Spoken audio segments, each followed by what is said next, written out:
africain. El-Sisi a présenté ses condoléances au président des Émirats arabes unis, Cheikh Mohammed Ben Zayed Al Nahyan, au cours d'un appel téléphonique pour le décès de son frère Cheikh Saïd Ben Zayed Al Nahyan, représentant de la souverain d'Abu Dhabi. Et nous avons à présent, chers téléspectateurs, des images du président de la République, Abdel Fattah El-Sisi, qui vient d'arriver dans la salle de conférence pour assister à la deuxième journée de la deuxième édition de la réunion Russie-Afrique.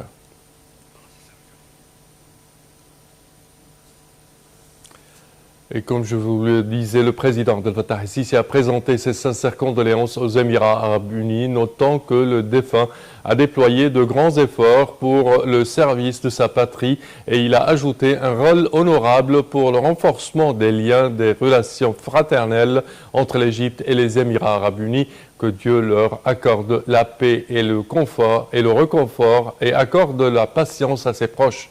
Pour sa part, Cheikh Mohammed Ben Zayed a exprimé sa gratitude pour les sentiments fraternels sincères exprimés par le président El-Sisi, louant les relations étroites entre l'Égypte et les Émirats arabes unis.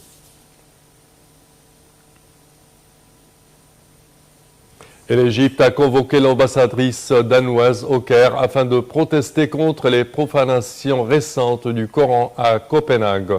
Le diplomate danois a été informé du rejet total par le gouvernement et le peuple égyptien des incidents malheureux et répétés au cours desquels des exemplaires du Coran sacré ont été brûlés ou profanés au Danemark.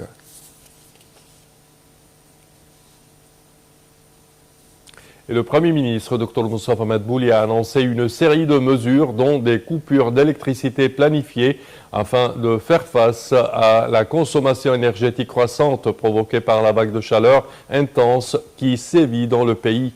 Afin de soulager les réseaux électriques des fonctionnaires n'occupant pas de poste en contact avec le public, travailleront à domicile un jour par semaine à compter du 6 août pour une durée d'1 mois. C'est ce qu'a déclaré le Premier ministre lors d'une allocution télévisée invitant le secteur privé à prendre des mesures similaires.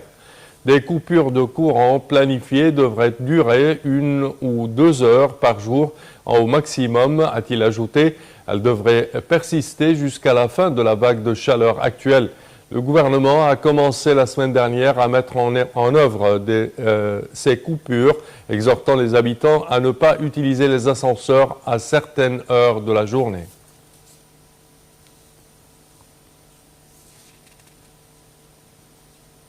Dossier soudanais, Khartoum a essuyé des tirs de roquettes, tandis qu'une base aérienne au nord en Russie. Voyons ensemble.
Sénégalais Macky Sall et le président ougandais Yoweri Museveni.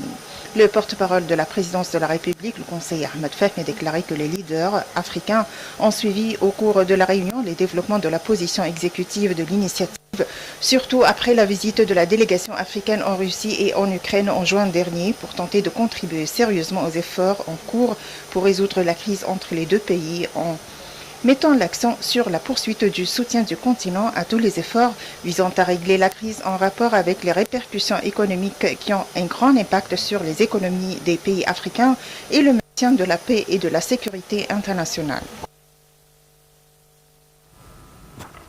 Et à présent, mesdames et messieurs, dans la fenêtre d'à côté commencent les activités de cette deuxième journée du sommet Russie-Afrique.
Dear friends, morning. Мы начинаем нашу работу, точнее продолжаем нашу работу и открываем первое пленарное заседание саммита Россия-Африка.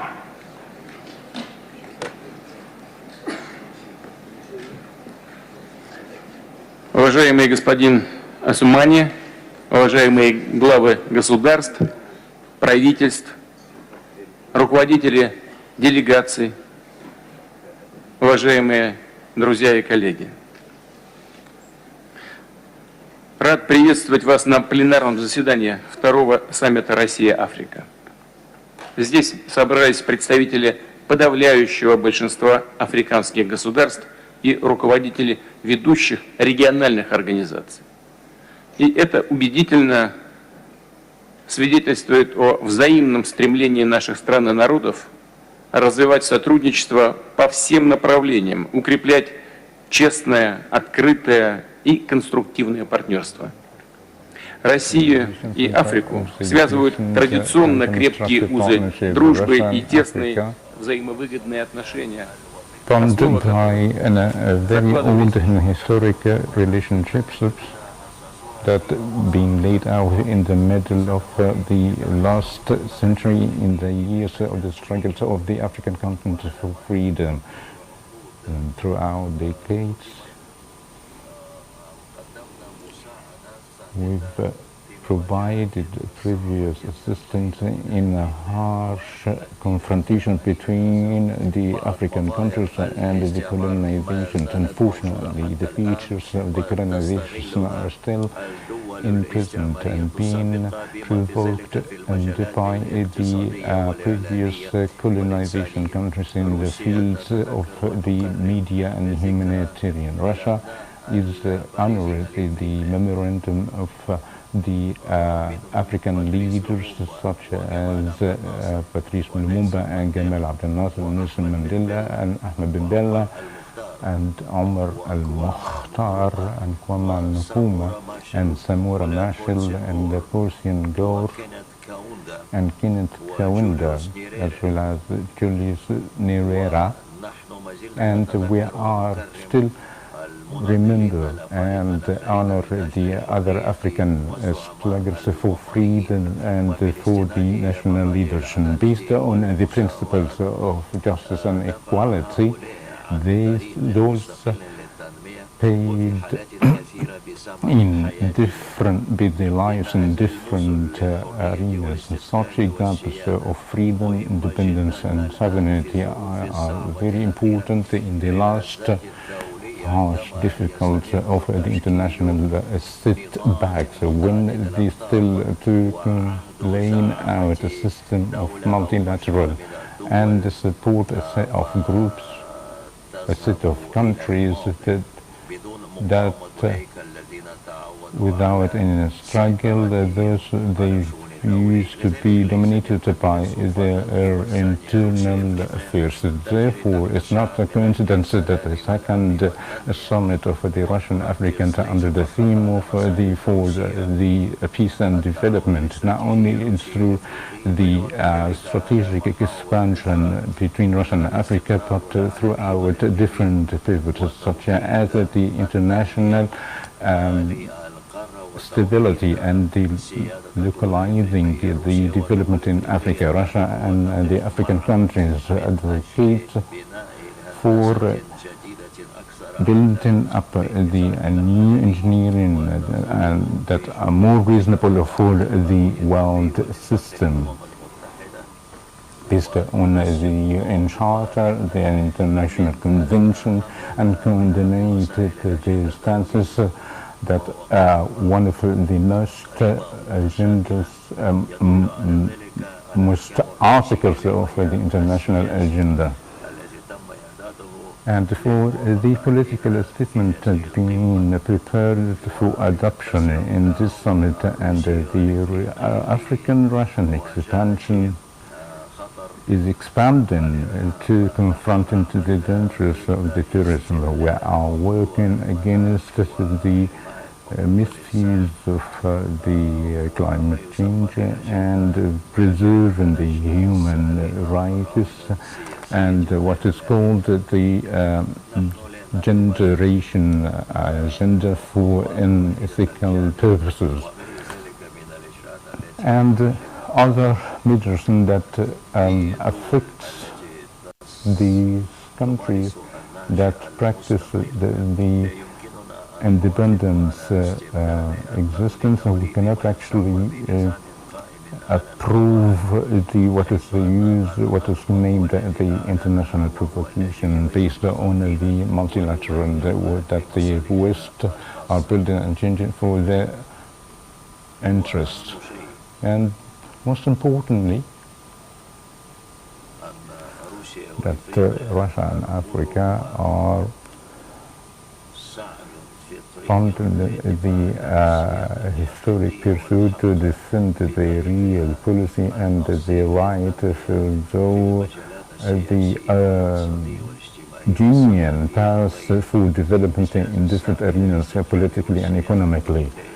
And this does not mean the self-isolation, but it meant the cooperation between the countries and the free countries that the most equivalent countries of the right. The sovereignty isn't in a state that cannot be achieved once, that require a struggle. I wish to remind you what is said by Nelson Mandela, that do not judge me based on our success, but judge me through.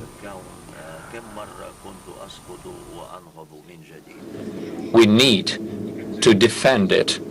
We shall not step back or cave in under external pressure. In this aspiration to stay independent, to defend the sovereignty and take part in the establishment of the multipolar system based on states' equality, Russia and Africa show full solidarity with each other. Let me note that we witness the African continent becoming a new center of power. Its political and economic role is on the rise exponentially, and everyone shall take this reality into account. Let us take the example of the initiative of several African states for the settlement of the Ukrainian crisis. This is an acute issue, and we continue considering it, and this means a lot. Previously, any intermediary missions had been essentially monopolized by the countries with so-called developed democracies. But now it's different. Now Africa stands ready to help us find solutions for the issues outside of the zone of its original interests, and we respect your initiatives and take them into consideration. The authority of the African regional structures is also on the rise. First of all, the African Union as the expressor of opinions and aspirations of the entire macro region. Russia has actively supported the initiative to provide African Union with membership in the G20. This would be the right solution, which would reflect the reality and the balance of power in the modern world. We are open to cooperation with other regional integration groups of Africa. Yesterday, we had a special meeting with their leadership. We had launched an initiative to establish cooperation between the Eurasian Economic Union and the African Continental Free Trade Area, established within the African Union, to discuss the possibility of integrational synergy between these organizations. And we also share the aspiration of African states to take a more active part in the activities of the United Nations. We see the active position taken by the African Union in this regard.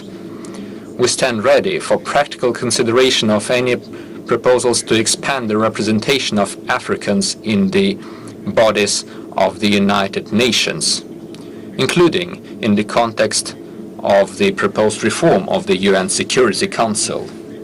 We believe it is time to mend the historic injustice towards the African continent. Distinguished colleagues, we have to admit the fact that the situation in numerous African regions remains unstable.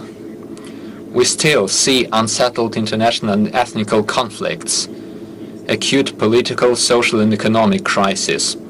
This is the grave heritage of the colonial era, of the policy to divide and conquer of the Western metropolis in Africa. Terrorism, the spread of extremist ideology, transnational crime and piracy all hinder the continental development. To counter these threats, Russia also offers its assistance.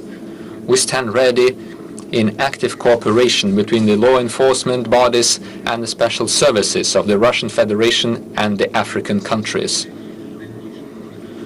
We also intend to continue professional training for servicemen and law enforcers of African countries in the Russian specialized academies and universities.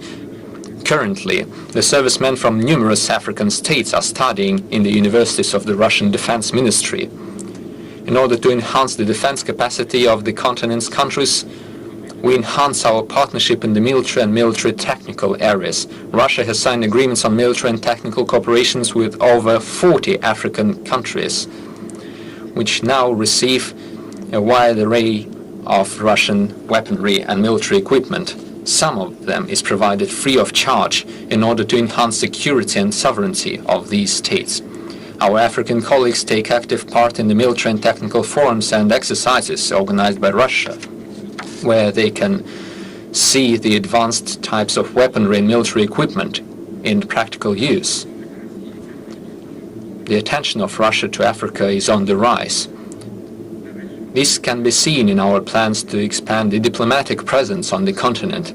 We are ready to restore and open new Russian foreign missions and increase the number of employees in a number of existing embassies in Africa. This is an actionable step to intensify our contacts with the African countries, the political, business contacts, as well as cooperation in the humanitarian area, the area of culture and tourism. As an example, let me mention that following many years of suspension, we are about to restore the functioning of the Russian embassies in Burkina Faso and Equatorial Guinea. We also intend to expand the network of Russian science and culture centers, also known as Russian houses. They are currently active in 8 African countries, and they are about to appear in a number of new African states. We would welcome similar steps by our African friends, and we will provide all the necessary support in the opening of new embassies, consulates, and other missions of African countries in Russia. Dear friends, I would like to say a few words of the economic and humanitarian cooperation with Africa. Yesterday's forum shows that both Russia and the African countries are actually eager to enhance cooperation in these areas. And let me be frank, our business has something to offer our distinguished partners from Africa. Despite the turbulence on the global market, the volume of trade with Africa is on the rise. It is clear that we are not at our full capacity today.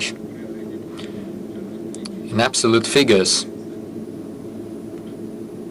the current volume of trade is not what we should be satisfied with. We can do much more. So far, the volume is quite modest.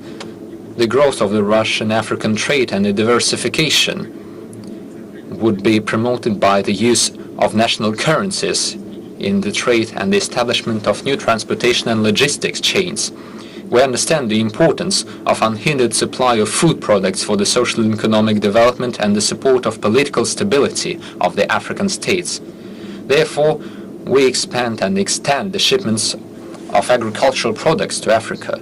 In the year 2022, we have sent 11.5 million tons of grains to African countries, and in the first 6 months of this year, we have sent another almost 10 million tons.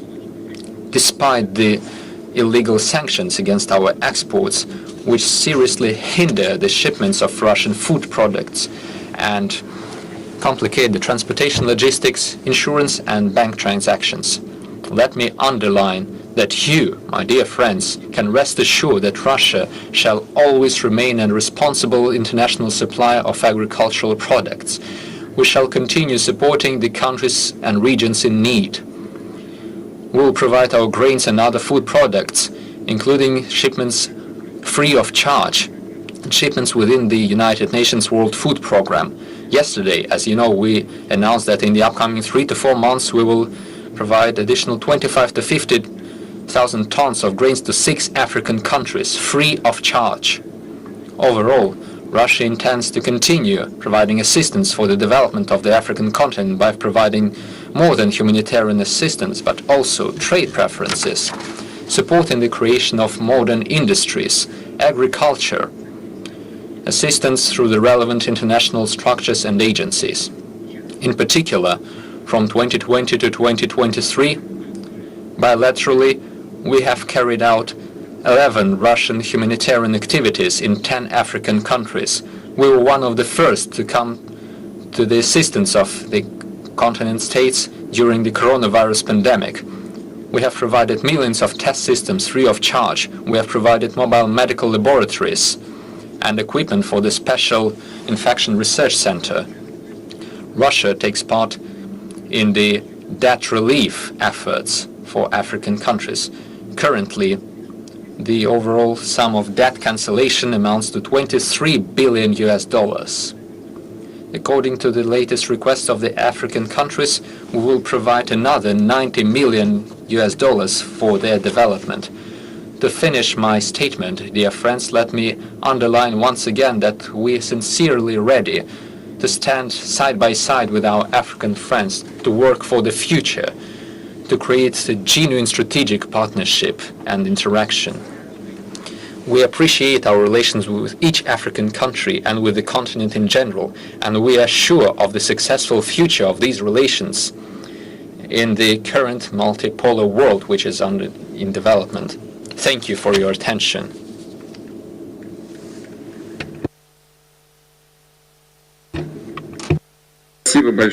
Thanks a lot. Thank you. Allow me to give the floor to Chairperson of the African Union, President of the Union of the Comoros, Azali Assoumani. You have the floor, Your Excellency.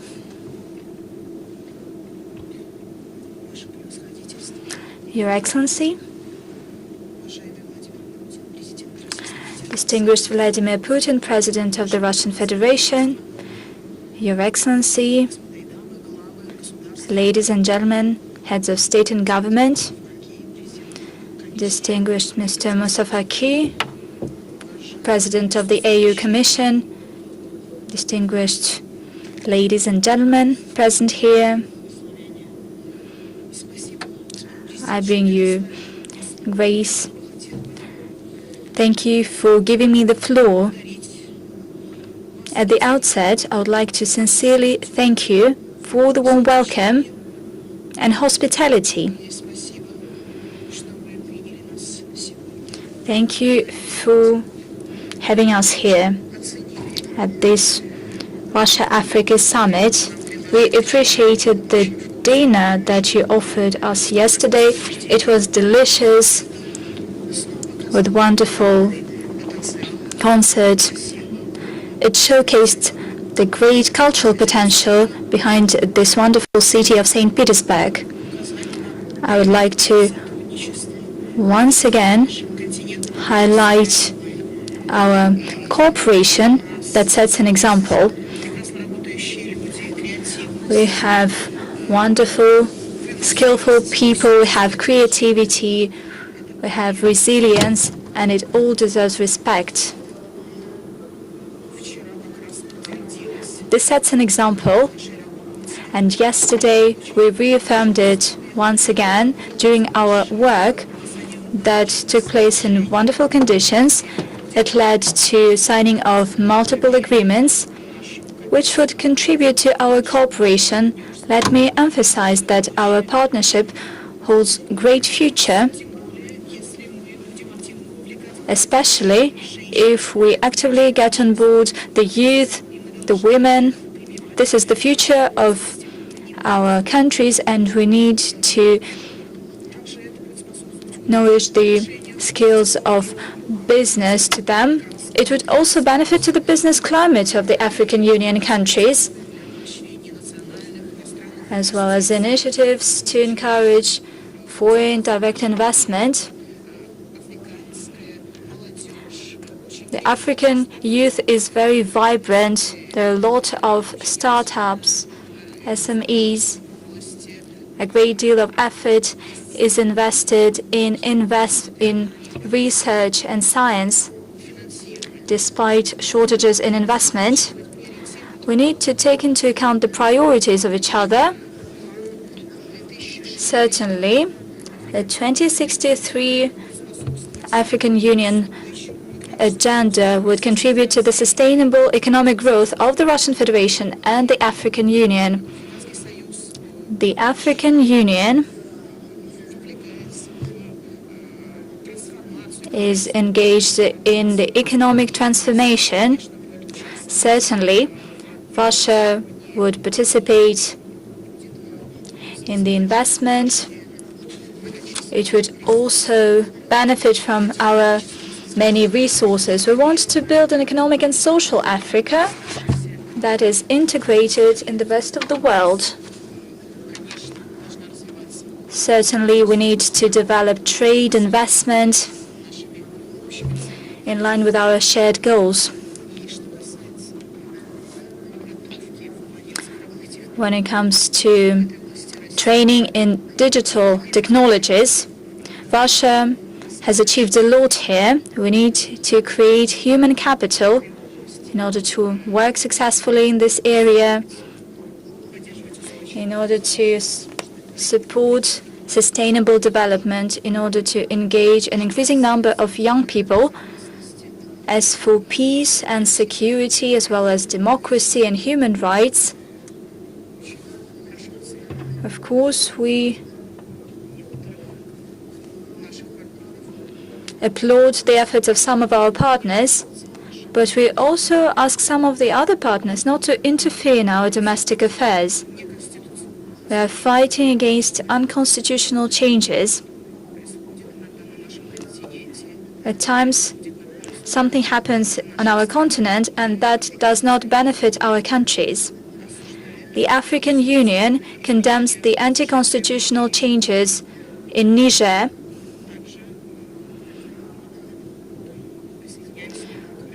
We also join here the international community. A few words on bilateral relations between Russia and the Comoros. In 1980s, during the Soviet era, our country got an opportunity to send hundreds of students to the Soviet Union to train them. And today, these people hold important positions at various authorities that are decision-making in our country, especially with regard to the business community and economic area. Some of them make part of my delegation. Many of them are interpreters. That is why we thank you for this friendly and efficient cooperation. I'm positive that all of my colleagues present here are also grateful to you. They wish to galvanize this cooperation with Russia. We hope that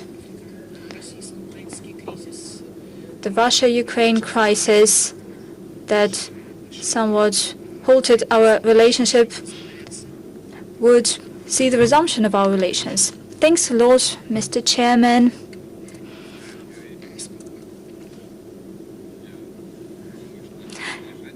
I believe that our yesterday's agenda was very meaningful, and I hope that you enjoyed the show just like the rest of you. Our artists wanted to showcase not only what Russia has in terms of culture, but also the link between our cultures. And I believe that at the end of yesterday's events, they achieved to do that. Thank you for your statement. You have noted a lot of interesting things, especially when it comes to the youth. That is very sensitive. African young people are very talented. Many of those present here, despite the fact that a lot of time has passed after their training in the Soviet Union, they speak fluent Russian, highlights the quality of human potential in Africa. Thanks a lot. And now I give the floor to the interim president of Burkina Faso, Ibrahim Traoré. Over to you, Your Excellency.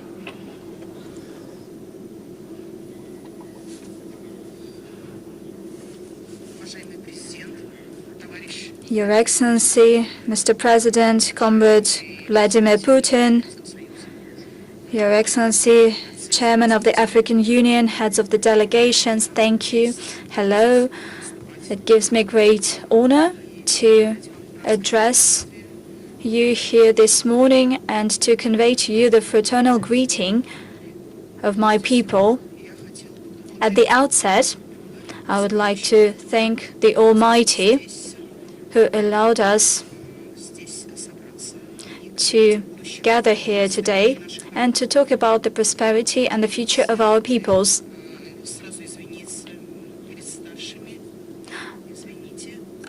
I'm sorry for maybe offending you somehow. My generation asks a lot of questions but does not get any answers. Here we feel at home. Russia is also a family to Africa because we share history. Russia has sacrificed a lot to liberate Europe and the world from fascism during World War II. We have shared history.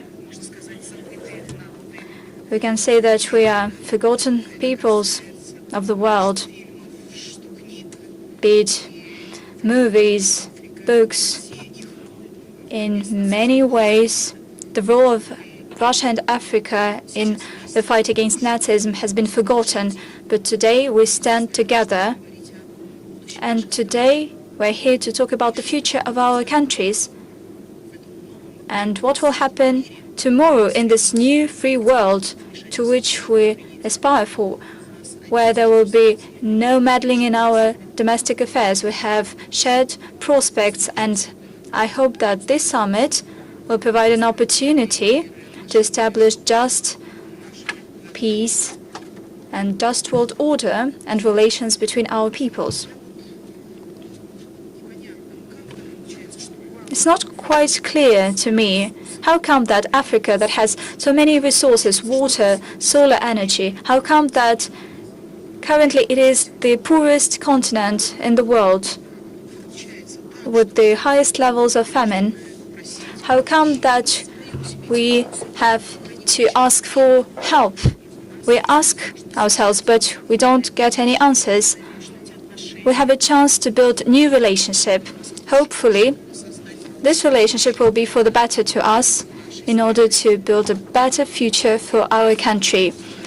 On behalf of my generation, I would like to say that due to poverty, many had to cross oceans in quest for a better life.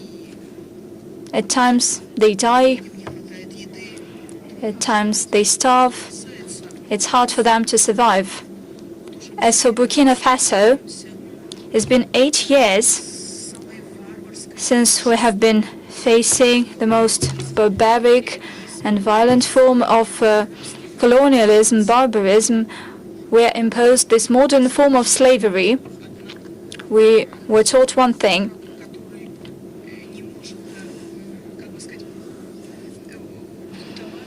a slave that cannot rebel does not deserve pity.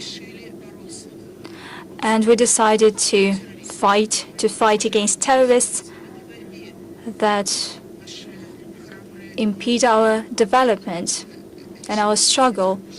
Our peoples decided to take up arms in order to fight terrorism. We're surprised that imperialists, they are called militarized units, militarized groups. In Europe, people take arms in order to defend their motherland. They are called that they say that they are not patriots, but when my grandfather had to take up arms, it was against his will.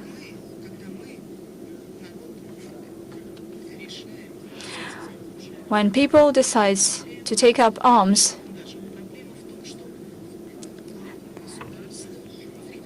there's another problem. The problem is that the heads of African states do not give anything to these people who fight against imperialism.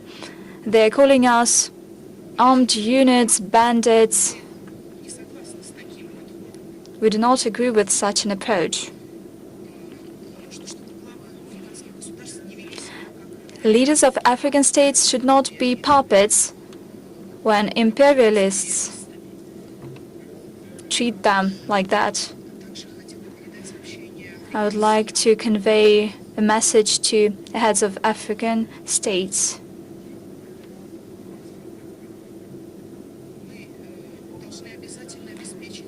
We need to ensure self-sufficiency of our peoples, of our countries.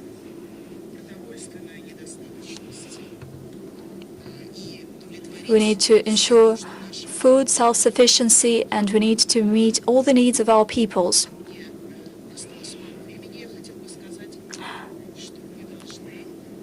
Since there's not much time left for my intervention, let me pay tribute to our peoples that fight against all the evil. Glory to our people, respect to our people, and victory to our people. Thank you, comrades.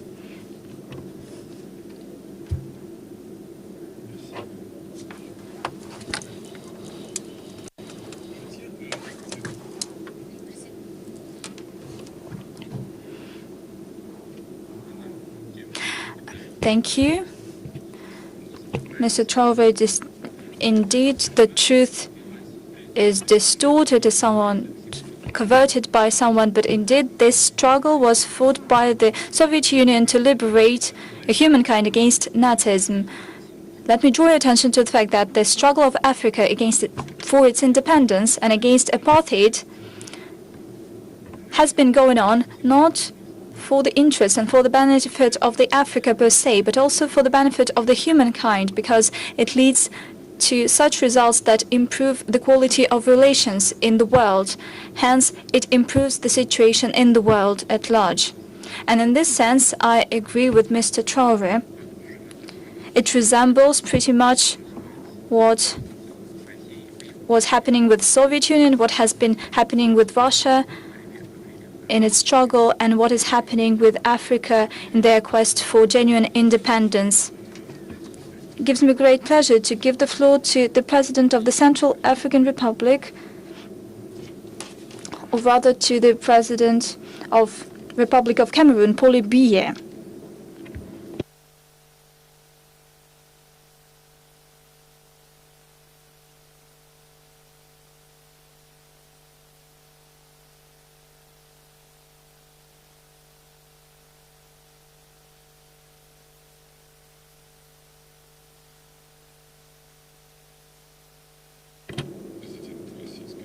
Your Excellency, President of the Russian Federation, at the outset, allow me to express my appreciation on behalf of my delegation and on my personal behalf for the warm welcome, fraternal welcome that was accorded to us in this wonderful city of St. Petersburg.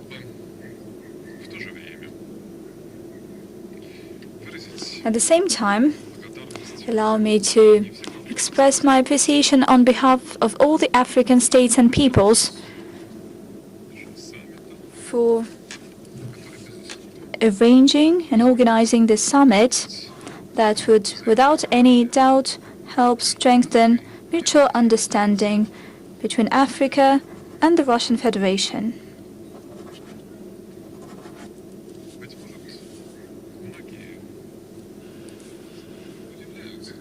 Probably many are surprised at the interest that is showcased by Russia towards Africa. Here I would like to underscore, and everybody knows about that, In 1960s,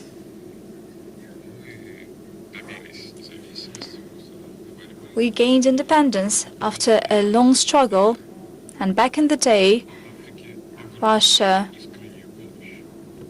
provided huge assistance and genuine assistance to my country. Once again, we would like to thank your grand country for this help. As for today's forum, it is dedicated to cooperation. This cooperation has always borne great results to Africa. Today, the world is facing many problems: drought, economic crisis, let alone the COVID-19 pandemic. It was a new page in our history, but let us not forget about other problems, skyrocketing inflation, and other issues.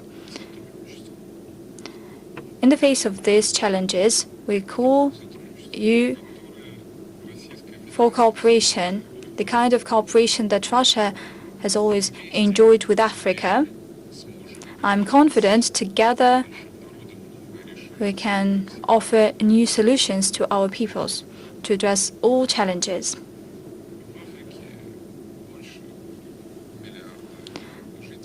There are more than 1 billion people living in Africa, yet we are underrepresented in international organizations, namely in the United Nations organization.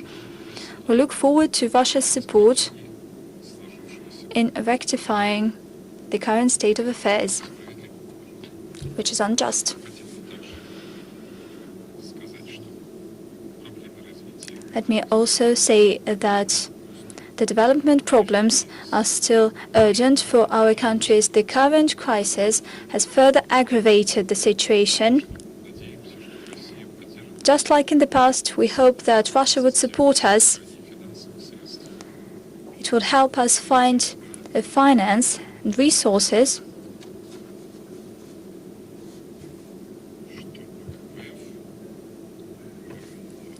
what we want is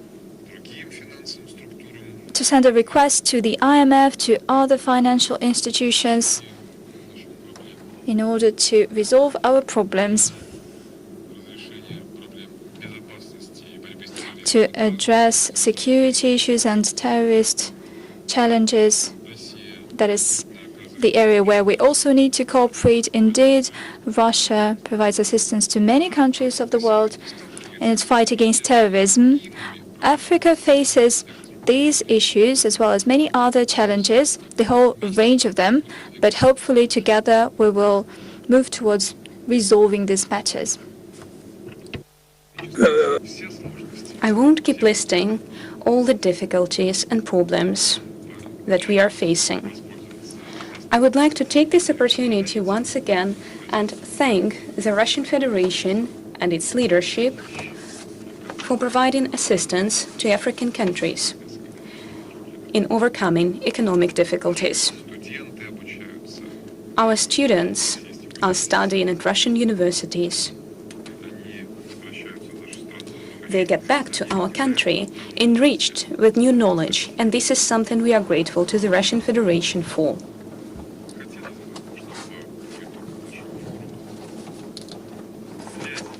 I would like this forum to ensure that relations between Russia and Africa strengthen. Thank you for your attention.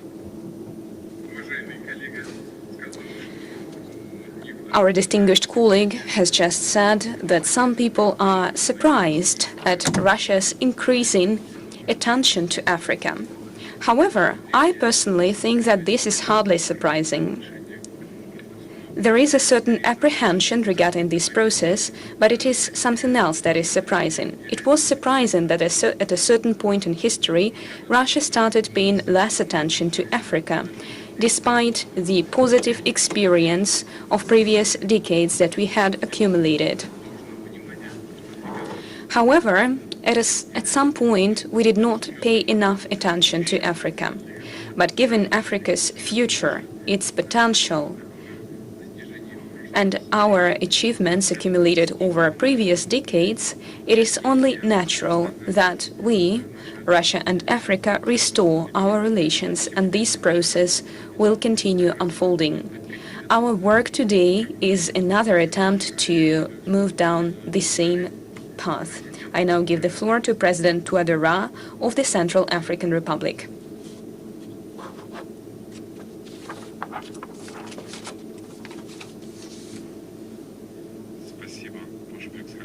Thank you, Your Excellency, President Putin of the Russian Federation.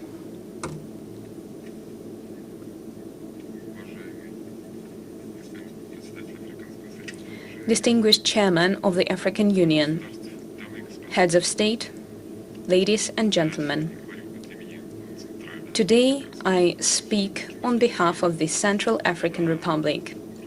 I make my address at the plenary session of the Second Russia-Africa Forum that is taking place in the beautiful city of St. Petersburg. I would like to thank the Russian Federation for its resolve in supporting Africa in its fight for sovereignty and for our rights enshrined in the United Nations Charter. I would like to thank the Russian President, Russia's leadership and Russian people for the stellar organization of today's forum, as well as for the cooperation with Africa it is engaged in, despite all the geopolitical hardships, as well as those in climate and energy that we are facing. The Central African Republic receives assistance from Russia. Our friendly relations are at an all-time high. Russia and the Central African Republic have enjoyed top-tier relations.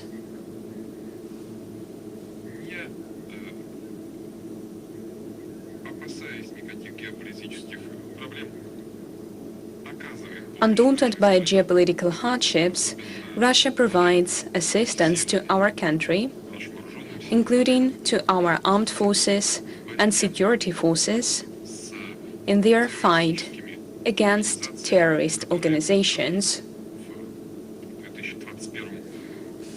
In 2021, these terrorist groups attacked Bangui, our country's capital. Our countries, our people, have relations that saved the democracy in our country. We have organized a free and democratic election, and we have managed to avoid a new civil war that would have devastating consequences. On behalf of the people and the government of the Central African Republic, I would like to express our gratitude to the leadership of the Russian Federation.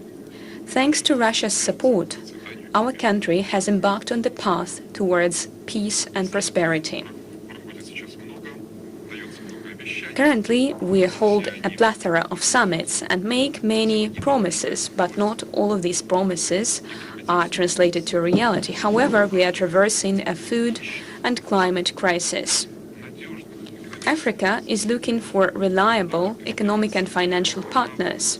Africa is striving for equal and mutually respectful diplomatic relations, as well as mutually beneficial cooperation. For a long time, the Central African Republic was subjugated to a colonial power.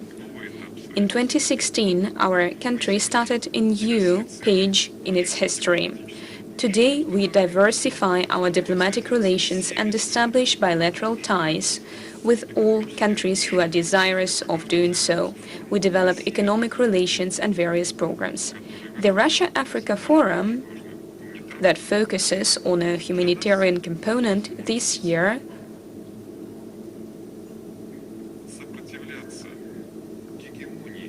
is an opportunity to resist the hegemony of certain participants of international relations.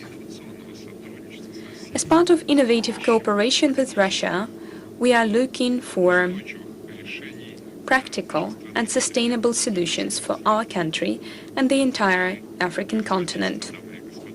Your Excellencies, ladies and gentlemen, our country, its subsoil resources, and its nature are full of riches.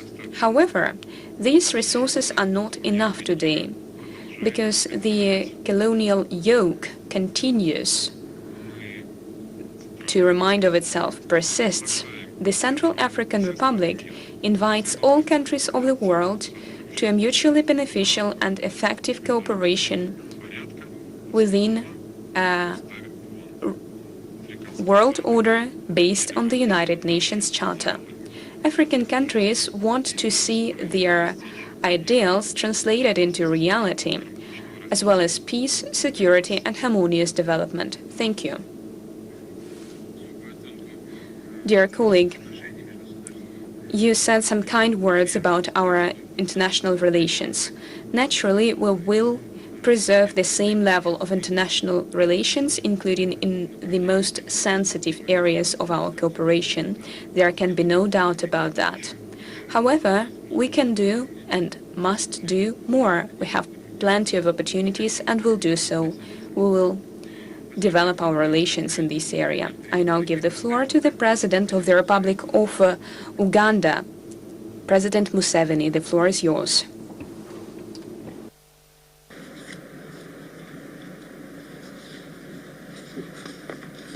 His Excellency President Vladimir Putin, Their Excellencies, the African heads of state and government, the people of Uganda send you greetings and well wishes. I have had the good fortune of watching and participating in freedom activities in our area for the last 60 years plus.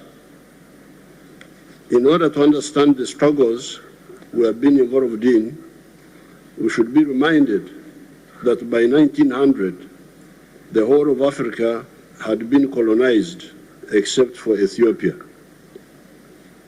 This colonization followed 500 years of taking slaves from Africa and the devastation that criminal trade caused. It was not only Africa that was colonized, but also much of Asia, India, Indonesia, Indochina, Burma, the Philippines, Malaysia, etc., and the subjugation and extermination of the indigenous people of the Americas and Australia. However, these criminal acts by the imperialists, the slave trade and colonialism, provoked the colonized people into launching a resistance movement by some of the black people in the United States of America, in the persons of Du Bois and Pademont, who launched the Pan-African movement. This was the first step. Secondly, in 1912, the African National Congress of South Africa was launched, led by new resistance fighters, different from before, when the leaders of the resistance were the kings and chiefs, such as Kabarega of Uganda, Mkwawa of Tanzania, Lobengura of Zimbabwe, Mwanga of Uganda. Thirdly, the huge country of the Soviet Union was taken over by communists in 1917, and so was the huge country of China in 1949. Those communists were staunch anti-imperialists. Fourthly, our good fortune was that the greedy imperialists started fighting among themselves over us. I'm referring here to the so-called First and Second World Wars. In effect, these were inter-imperialist wars vying for domination of the world. In those wars, the imperialists weakened themselves to the advantage of the anti-colonial movement. That is how India, Pakistan, Indonesia, etc. got independence.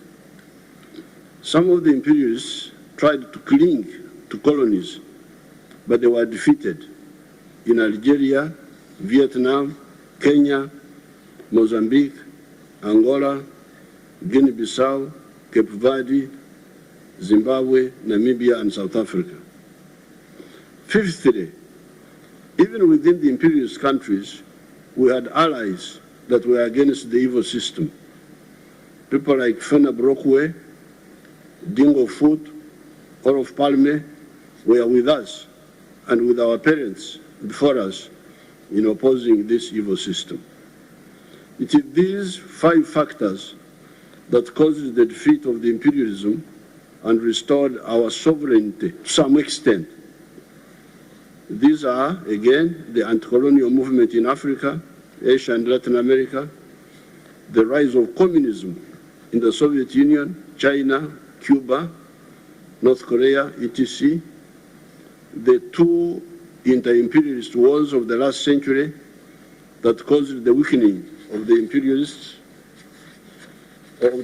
countries to our advantage, even when our parents were used as cannon fodder in those criminal wars, fighting the Japanese in Burma, the Italians in Ethiopia, the Germans in North Africa and Europe. Then 5th, the Pan-African movement launched by some of the black people in the United States of America, and the support by some fair-minded persons in the imperialist countries, persons, as I've already said, like Fena Brockway, Dingo Foot, Olof Palme, and others. We are therefore happy to be here in Russia, and we take this opportunity to thank the Soviet peoples and other socialist countries for that support. However, flag independence did not, in the majority of cases in Africa, mean healthy disengagement with imperialist economies. Up to now, many of the African economies still face the bottlenecks and distortions of the colonial era. Although some progress has been achieved, a lot remains to be done. That is why you hear that the GDP of Africa is currently US dollars 2.7 trillion, smaller than the individual economies of countries like Japan, Germany, etc., not to mention the United States or China. This stunting of the African economies is caused by a number of bottlenecks that I may not have time to enumerate here. We have, however, identified them, and we are handling them together with our brothers in the African Union. However, one example can bring out some of these bottlenecks. This is the issue of coffee. The global value of coffee businesses currently is US dollars 460 billion. 460 billion. This is the value of the coffee in the world. However, all the coffee producing countries in the world, Africa, Brazil, Colombia, Vietnam, all of us, take only US dollars 25 billion out of this. The coffee business in the world, 460 billion. All of us, the coffee producers in the world, our share, $25 billion.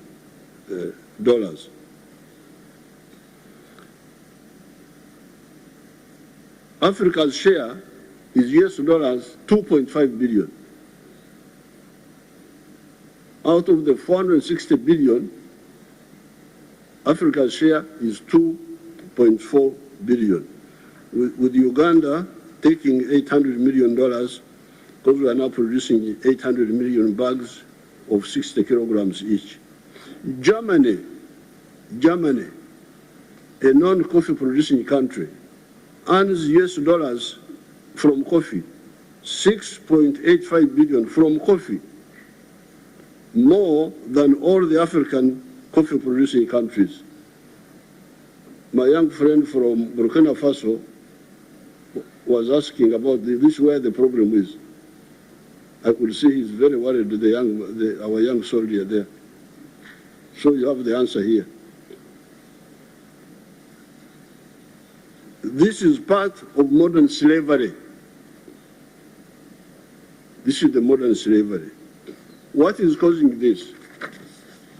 Africa being locked into and also locking itself into only producing raw materials of agriculture, minerals, etc., and abstaining from adding value. A kilogram of good coffee today earns about US dollars 2.5. The same kilogram roasted and processed outside Africa earns about US dollars 40. So we get $2.5 for a kilo of coffee. Somebody who is clever outside gets $40. This is the hemorrhage that has stunted Africa's growth. There are other bottlenecks, but I do not have time to go into them. Therefore, my proposal to our allies of Russia, India, China, etc., is to point out to them that they could help here by policy decisions to buy value-added products from Africa rather than raw materials. Those are products like processed coffee instead of bean coffee, chocolate instead of cocoa beans, textiles instead of just cotton, steel instead of iron ore. Iron ore, we call it, our languages are richer than English, we call it obtare. Obtare, that's iron ore, different from the metal. Electric batteries instead of just lithium, etc. Part of the issues we are solving among ourselves in Africa is the issue of the free flow of goods and services in the continental free trade area. If this is addressed, the other problem of food, which people are talking about so much, for African societies, will also be partially addressed. In Uganda, we don't have a problem of food. Uganda is a net exporter of food. Products like maize, milk, bananas, fruits, fish, cassava, not to mention beverages like coffee, tea, cocoa, vanilla, etc. are produced in big quantities, and with irrigation, bigger quantities are possible. Without irrigation, our farmers produce 5.3 tons of bananas per hectare. With irrigation and fertilizers, that production has gone 53 tons per hectare in some of the government-supported farms. It is therefore important for our partners to know that some of the African countries, such as Uganda, produce huge quantities of food, and moreover, food of unique nutritional value, beef with yellow fat, instead of the cholesterol-laden types you get from many parts of the world, potassium-rich bananas, high cream milk, fish with a nuni, Nairopatch bladder, that is a cure for some maladies, millet with protein, carbohydrates, and iron together. What we actually need are markets in both Africa and beyond. This is part of the problem. Some of the African countries have got a lot of food, but they cannot sell it to the other countries because of the trade barriers within Africa. Secondly, you could also encourage your companies. Кроме того, вы можете также работать с своими компаниями, чтобы они сами способствовали созданию добавочной стоимости в Африке.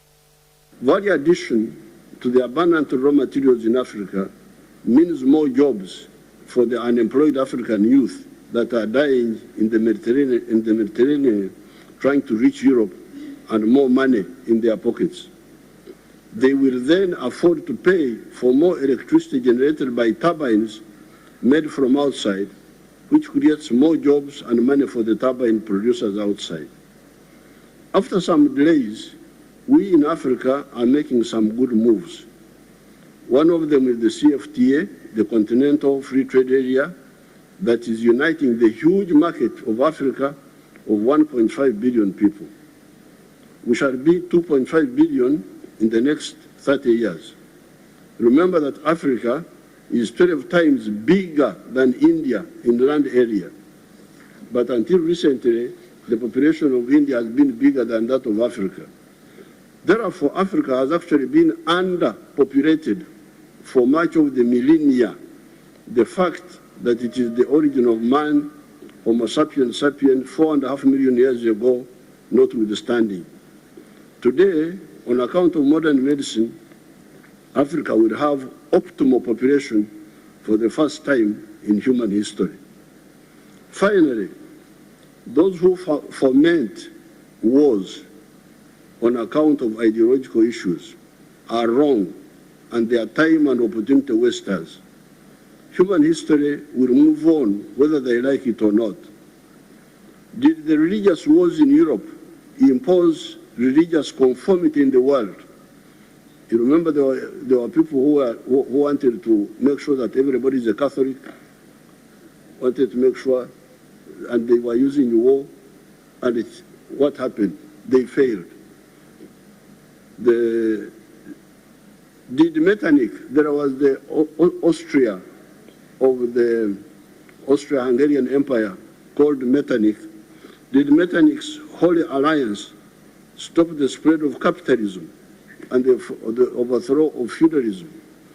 When there was a revolution in France in 1789, this revolution was a bourgeois revolution, was a capitalist revolution. Now, Metternich was supporting feudalism, and his answer was to launch war to defeat the capitalist movement in France. But he failed. The only justified wars are the just wars, like the anti-colonial wars. Wars of hegemony will fail and waste time and opportunity. Dialogue is the correct way. I thank you. Thank you so much.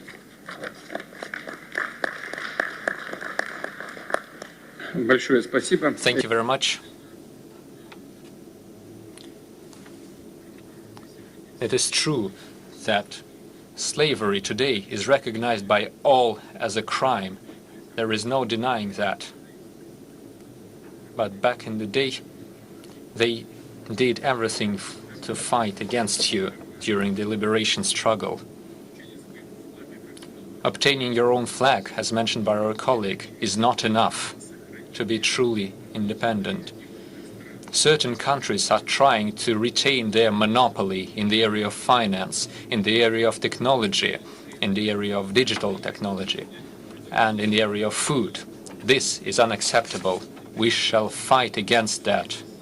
And many of those present here are aware that the Soviet Union and Russia never believed that we should just buy the raw materials from Africa. Remember how many industries, how many power plants and steel plants were produced and constructed by the Soviet Union in Africa. We shall come back to that practice, and we will be doing that on a bilateral and international basis. Thank you very much. Now allow me to give the floor to the President of the Republic of Congo, Mr. Sassou Nguesso.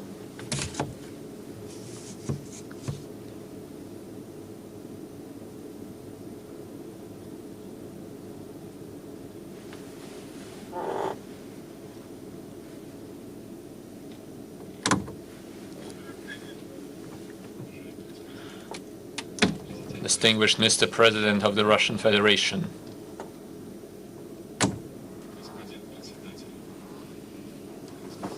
Distinguished Chairman of the African Union, President of the Union of Comoro Islands, distinguished ladies and gentlemen, heads of state and governments,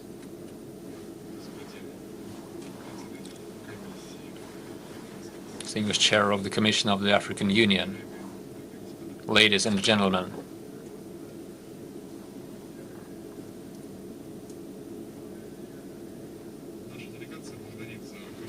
our delegation would like to thank you for the warm hospitality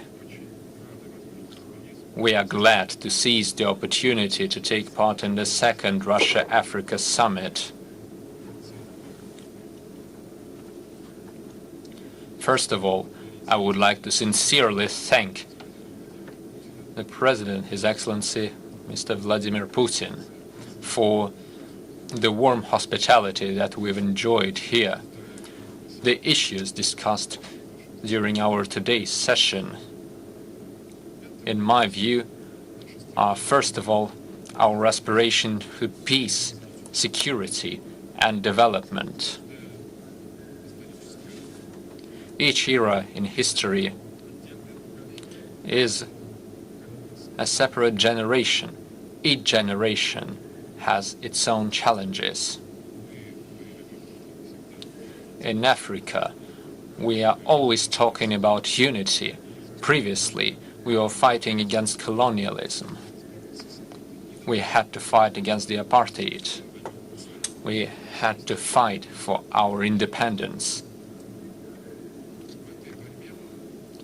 And during this fight, Africa has enjoyed the support of the former Soviet Union in its fight for independence. And all of that was a part of the strategy of solidarity. This used to be called the internationalism principle.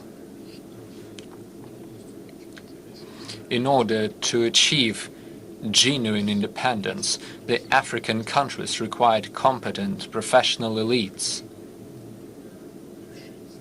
And then, the former Soviet Union has provided us with great assistance. Millions were spent for the professional training and education for African specialists. Thousands of scholarships have been provided. Today, our goal is development for the good of 2 billion Africans. That is the population that we're expected to see by the year 2050. Today, just like yesterday, as part of the liberation struggle, we are saying that we are fighting. We are fighting for our development.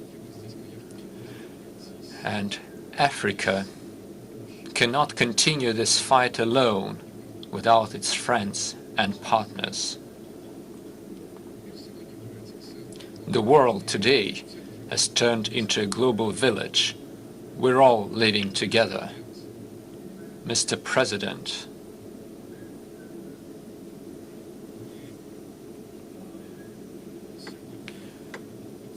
today we can confirm that the industrialization of our continent is not possible without electrification. You may remember the famous slogan of the great revolutionary of your country, who said that socialism is the Soviet power plus the electrification of the whole country. At the same time, today, as we see the situation, 600 million Africans, let me repeat, 600 million people in Africa do not have access to electricity.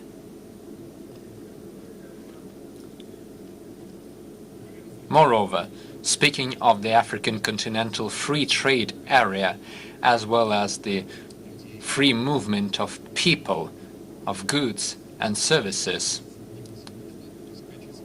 we must say that this is not possible without modern means of transportation, logistics, transportation links, the railroads, the sea traffic, the telecommunications, the airports. The African Continental Free Trade Area is the manifestation of a new vision for our future.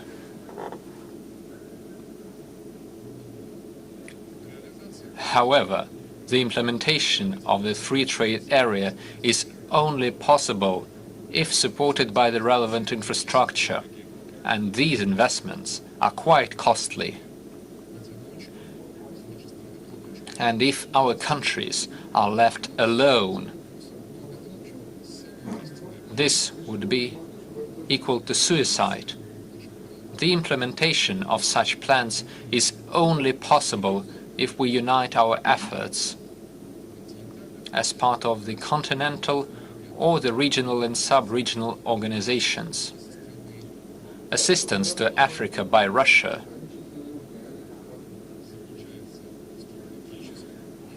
means strategic partnership, and we call for the establishment of a strategic, mutually beneficial partnership. At the same time, we, as the African countries, shall concentrate on defining the main priorities, the main infrastructural projects, which would be subject for future negotiations as part of the state-private partnership. We will be seeking diversified financial sources, including concessions. The long term, we may discuss various sources of financement. Africa can only continue its development in the conditions of synergy. Self-isolation is unacceptable for us. Sure, there are small-scale projects currently in place, but we need the large-scale ones. We do not expect any generosity for us. We are not begging for money. The Russian-African partnership has a great future. Africa has vast resources. Our vision of the future of our cooperation is a vast vision, and we're doing this in the name of peace.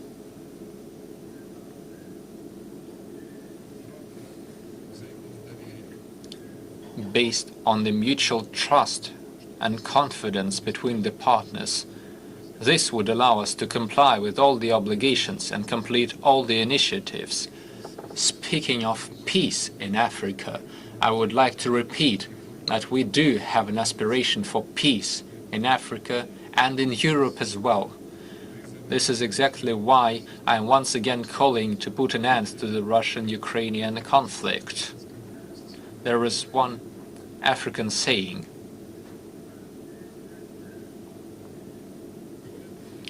it goes that grass suffers from the elephants walking on it.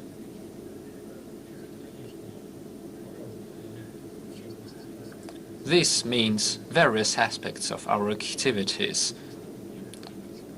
This is a comprehensive problem. Our population is affected by numerous difficulties and problems. Coming back to the Russian-Ukrainian conflict, let me say that the African initiative is worthy of attention. We cannot underappreciate it. This is exactly why I support the words of Mr. Putin on this topic. Once again, let me say that we retain our optimism. We have numerous problems, and we discuss all of them during this summit. And we are once again calling to restore peace in Europe and in your part of the planet. Thank you for your attention. Thank you. These are very important matters, and we will definitely discuss them. Today we will have a special session for that, or for the matter of peace. It is truly so. This is the basis for any development. But let me also take note of a few aspects that were just mentioned in the speech, namely infrastructure and professional training and education. Infrastructure is the basic condition for development. This is obvious. And here I would like to point out the following. Russia has the competence in the development and construction of any infrastructural projects, and very good competence and experience. We have the financial sources for such projects. What remains is to work together to elaborate joint, mutually beneficial and economically sound tools and solutions for these matters. Africa has sufficient resources to work together with its partners, including partners from Russia. Speaking of professional training and education, we have very good experience of working with talented youth from Africa. Very good. This is the most important aspect. The future of the world economy depends on technology, on high-tech. It is impossible to move on without specialists. This is a very important area of our joint work. Thank you very much. And now I would like to give the floor to the President of the Arab Republic of Egypt, Abdel Fattah El-Sisi. Please.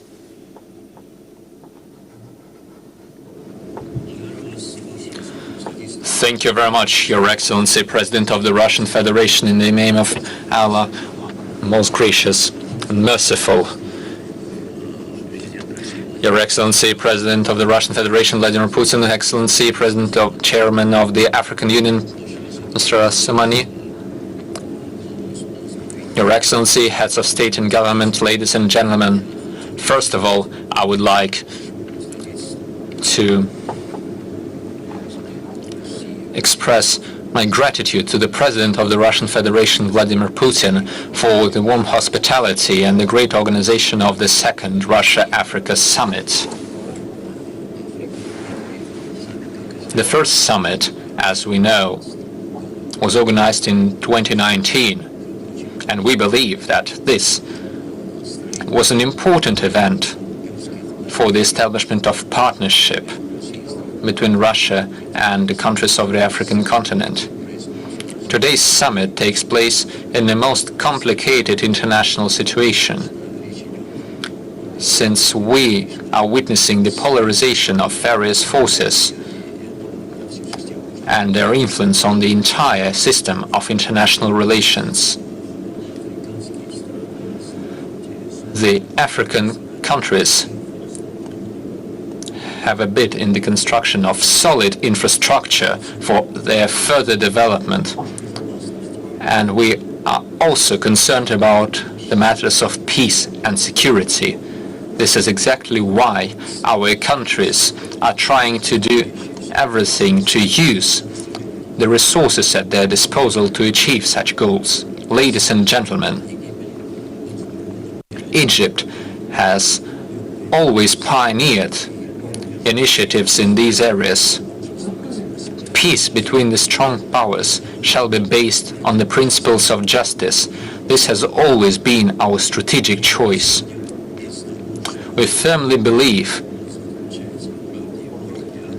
that strength is in truth and in logic, and not the other way around.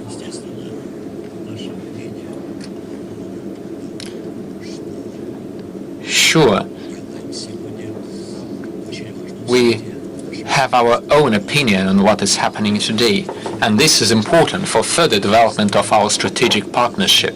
First of all, the African countries should use their sovereignty. They should speak out in favor of peace, justice, sustainable development.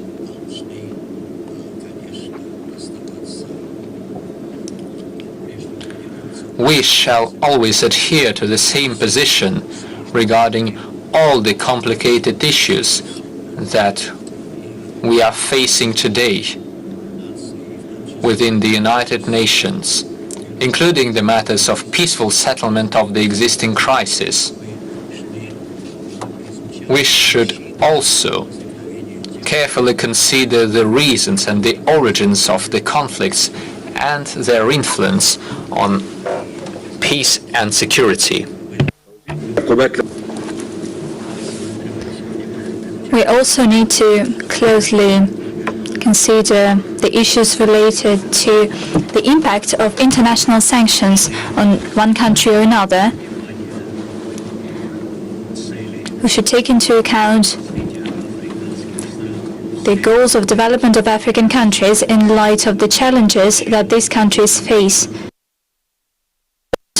The issues of food security, growing food prices.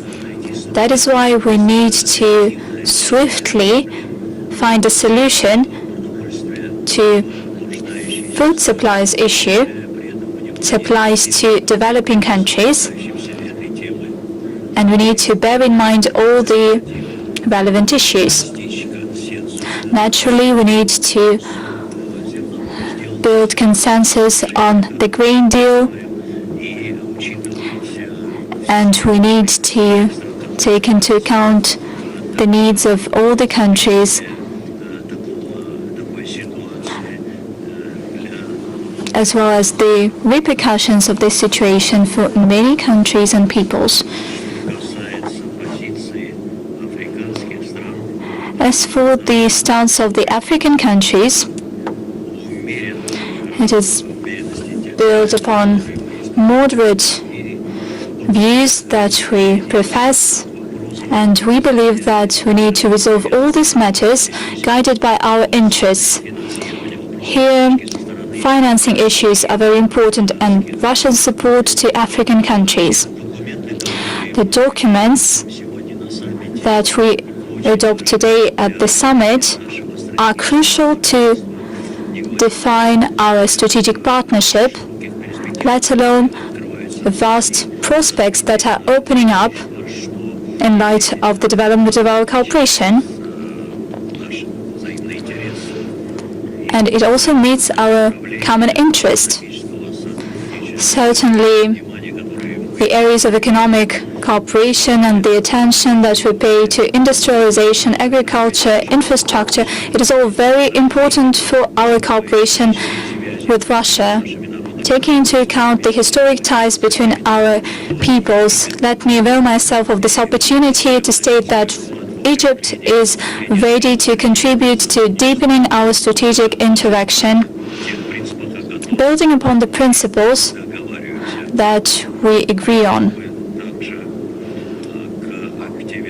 We are also ready to step up ties between our companies and Russian enterprises. With regard to the interests of our region, we need to take into account the efforts of the African Union, as well as all the steps to restore our economy, to develop our economy and to strengthen peace and stability in our continent.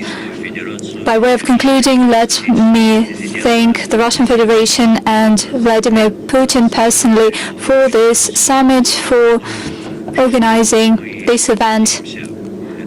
We hope that this summit will yield the desired result for the benefit of peace and progress. Thank you. Thanks a lot, Your Excellency, Mr. President.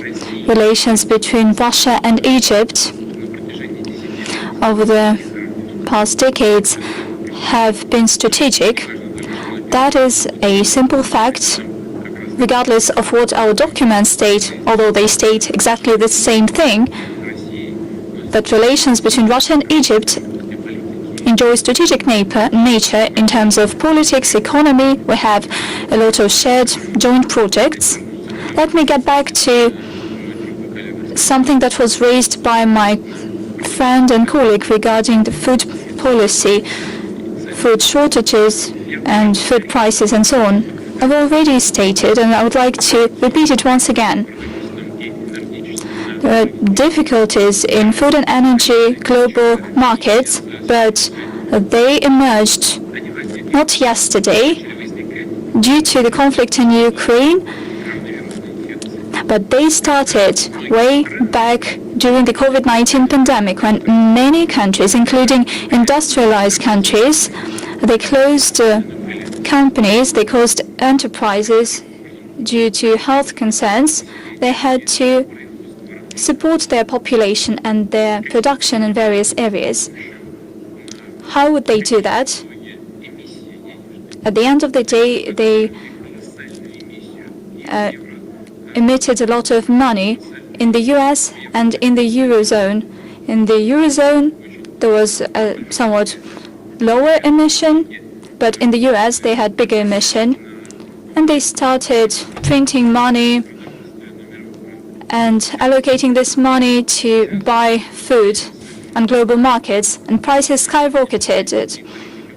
This had to do with short-sighted energy policy. They didn't have any grounds to rely on efficiency of reliable energy sources, renewable energy sources. They didn't invest in hydrocarbons. This all led to the growth in energy resources prices. This affected ultimately the price of fertilizer. One mistake after another, one led to another. These are fundamental things that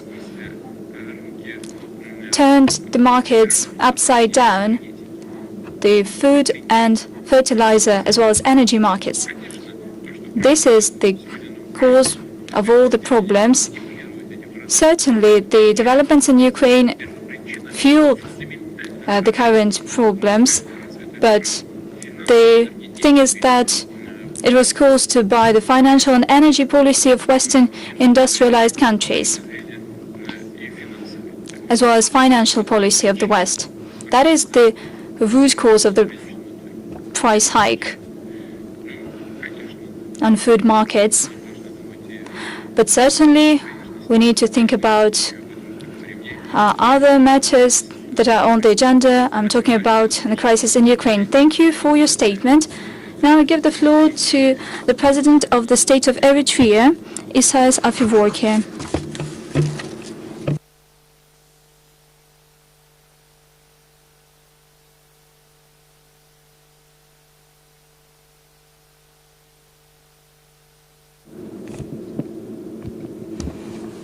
Your Excellency, Mr. Afewerki, you have the floor.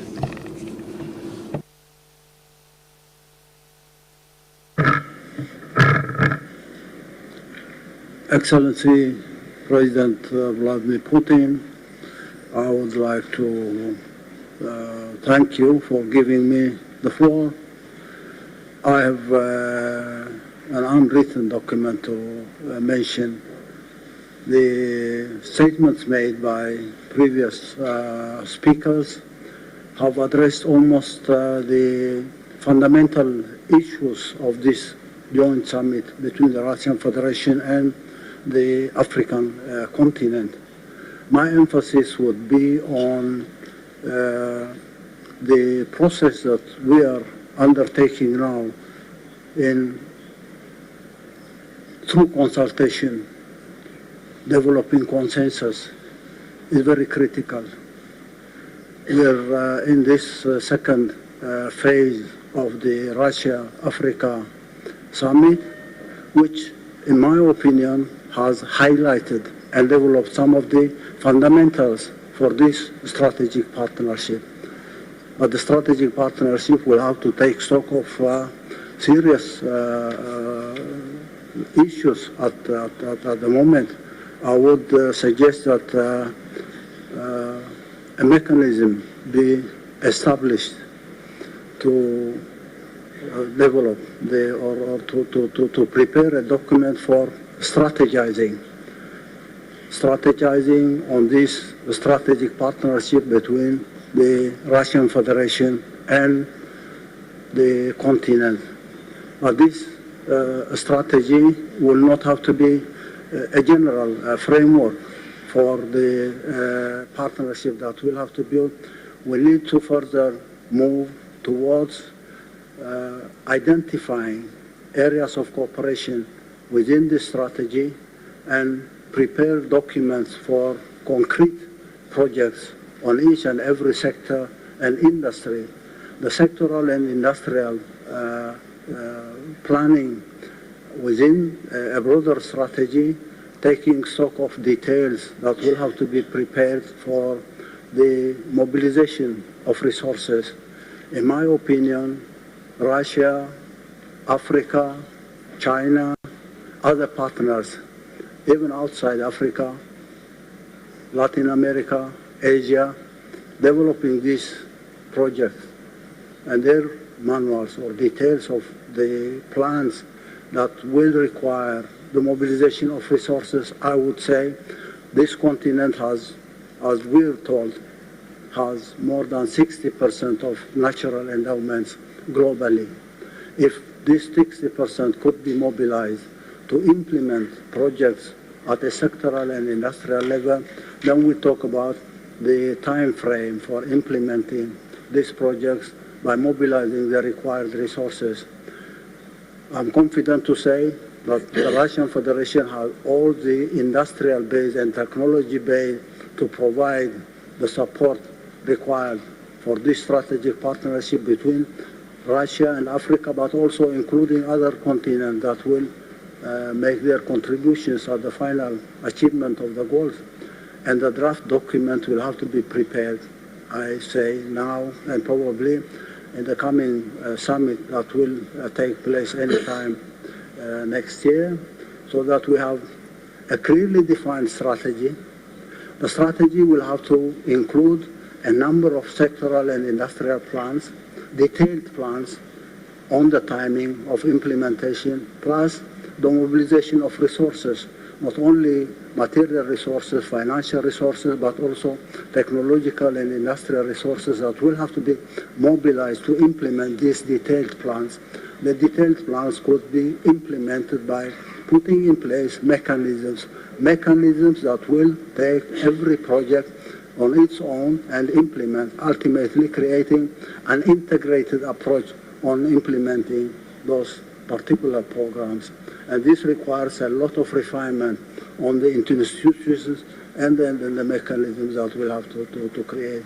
I would urge all those who have the resources above any other party, I would urge the Russian Federation to provide the support and make the contributions for detailing out the strategy, working out detailed plans on objectives that will be defined by clearly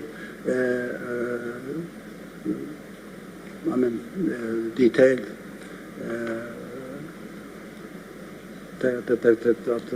technological and quantifiable numbers, plus the time frame for implementing this project.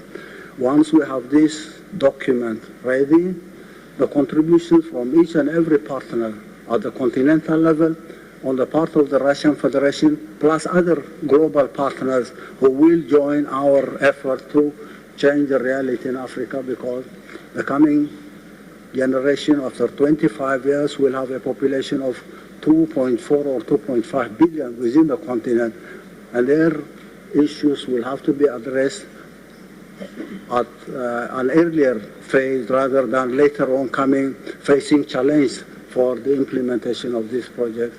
I think this second summit will have to take stock of the preparation of this document so that each and every one of us will be ready or even working on some of the projects that will need the mobilization of resources that we can make available to the success of this strategic summit.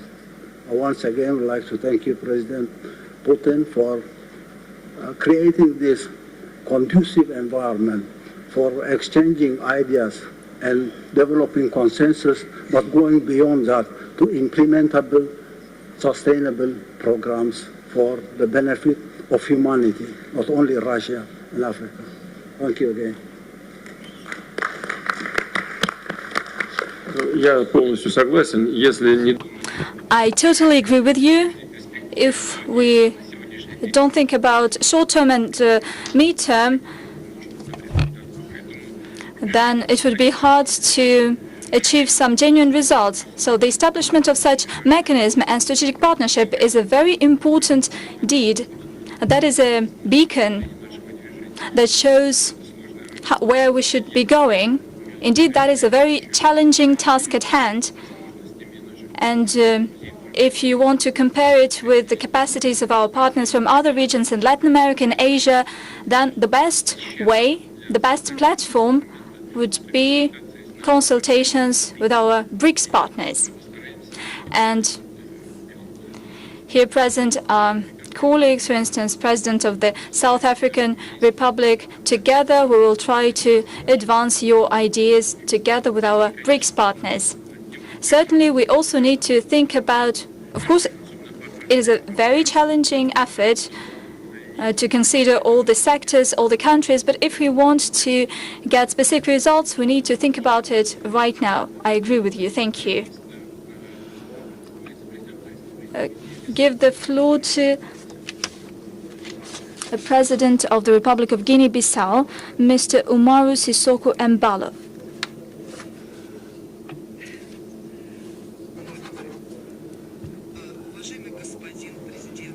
Your Excellency, President of the Russian Federation, Vladimir Putin,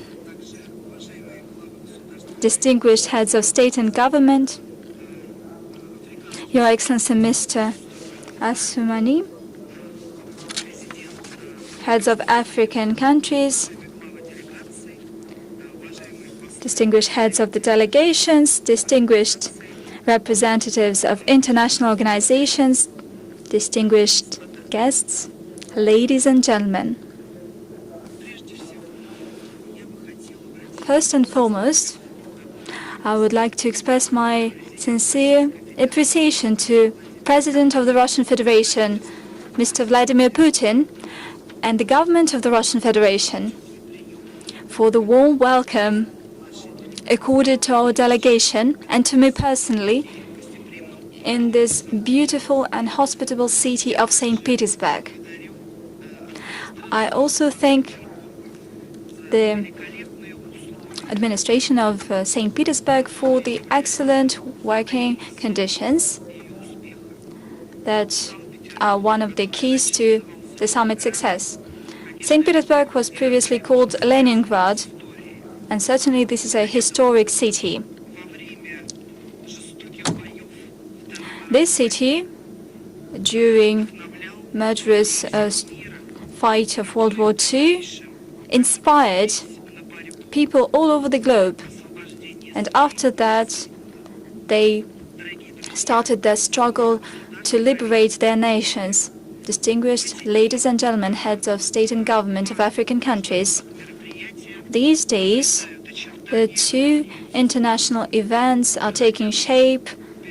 They are getting their substance, and they are held in St. Petersburg. The first one is Russia-Africa Economic and Humanitarian Forum that already took place. It adopted the plan of action for 2023-2026. And now we are participating in the Russia-Africa Summit. The goal of the forum and the summit is to renew and to strengthen historic and genuinely strategic ties that in the second half of the 20th century defined the national liberation movement in Africa. Your Excellency President Putin, dear guests, the delegation of Guinea-Bissau came to St. Petersburg, that we have done our homework. We identified the following priorities: cooperation with Russia in three main areas that are important for the development of my country, namely education, youth and sports, mining,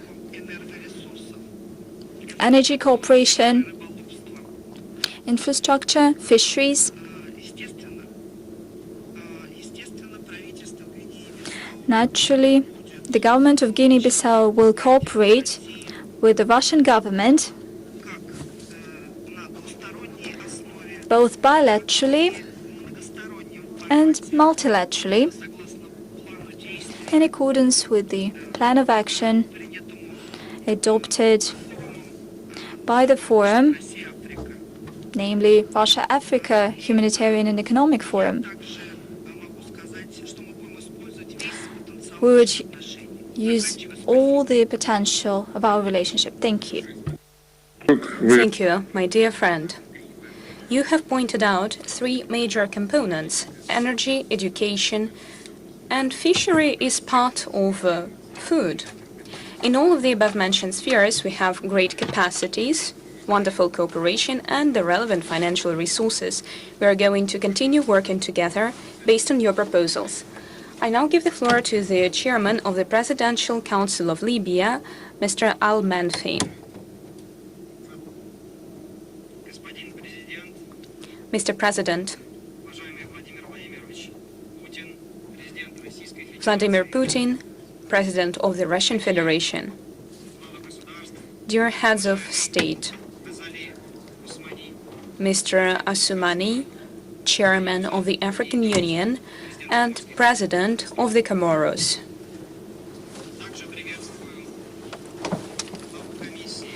I also greet the Chairman of the African Union Commission, Moussa Faki Mahamat.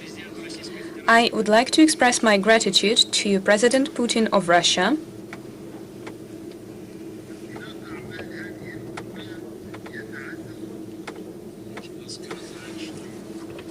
One should also point out that this meeting will show the depth of relations between the Russian Federation and the African Union, African countries, the African continent in general, in accordance with the decisions made at the meeting that took place in Sochi in 2019. Ladies and gentlemen, currently we are preparing to celebrate the 10th anniversary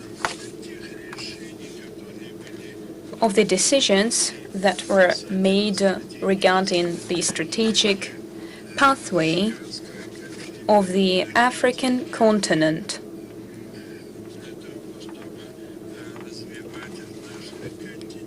In order to develop our continent and involve it and its citizens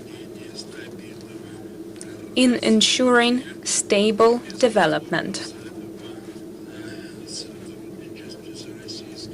In cooperation with the Russian Federation, naturally, we are going to carry out the key principles on our continental agenda. We will develop our digital economy, get ready for the green revolution, and tap the natural riches of the African continent.